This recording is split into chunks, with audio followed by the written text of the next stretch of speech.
Iran আর Israel সংঘাতে প্রকাশ্যে সামনে এলো মার্কিন যুক্তরাষ্ট্র।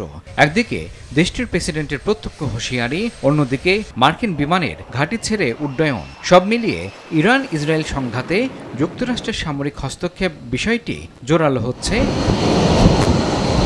মূলত বুধবার ভোর রাতে পূর্ব ইংল্যান্ডের রয়্যাল এয়ারফোর্স লেকেনহিথ থেকে অন্তত 4টি F-35 বিমান ঘাঁটি ছেড়ে গেছে বলে জানা গেছে। এই বিমানগুলোর সঙ্গে একটি জ্বালানি ট্যাঙ্কার বিমানও ছিল, যা আকাশেই জ্বালানি সরবরাহ করতে সক্ষম। যুক্তরাষ্ট্রের এমন তৎপরতায় নতুন করে উত্তেজনা ছড়িয়ে পড়েছে বলে মন্তব্য করেছেন সমালোচকেরা।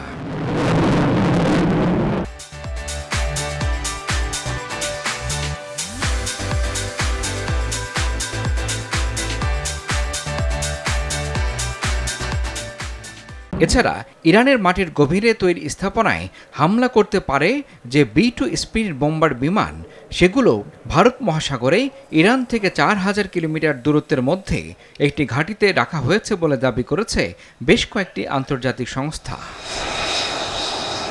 এদিকে ইসরায়েলি প্রধানমন্ত্রী বেনিয়ামিন নেতানিয়াহুর সঙ্গে ফোনে কথা বলেছেন মার্কিন প্রেসিডেন্ট ডোনাল্ড ট্রাম্প। যুক্তরাষ্ট্রভিত্তিক সংবাদ মাধ্যম CBS নিউজ একাধিক ঘনিষ্ঠ সূত্রে বরাতে জানিয়েছে, ইরানের পারমাণবিক স্থাপনাগুলোতে হামলার পরিকল্পনায় ইসরায়েলের সঙ্গে যৌথভাবে যুক্ত হওয়ার কথা বিবেচনা করছেন ট্রাম্প।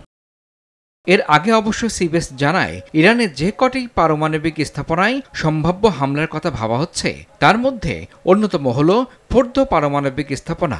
এটি একটি পাহাড়ের নিচে অবস্থিত এবং ইরানের অন্যতম সুরক্ষিত স্থাপনা হিসেবে পরিচিত। বিষয়টি নিয়ে মঙ্গলবার যুক্তরাষ্ট্রের জাতীয় নিরাপত্তা পরিষদের বৈঠকে আলোচনা হয়। তবে ট্রাম্পের উপদেষ্টাদের মধ্যে এই পরিকল্পনা নিয়ে মতবিরোধ রয়েছে এবং এখনও কোনো চূড়ান্ত সিদ্ধান্ত হয়নি বলে দাবি করেছেন মধ্যপ্রাচ্য বিশেষজ্ঞরা।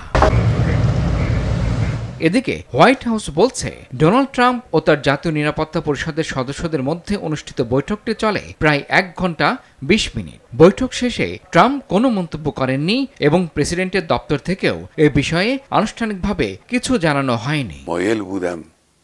এর আগে জায়নিস্টদের সাথে সমঝোতা না করার কথা স্পষ্ট করেছেন ইরানের সর্বোচ্চ ধর্মীয় নেতা।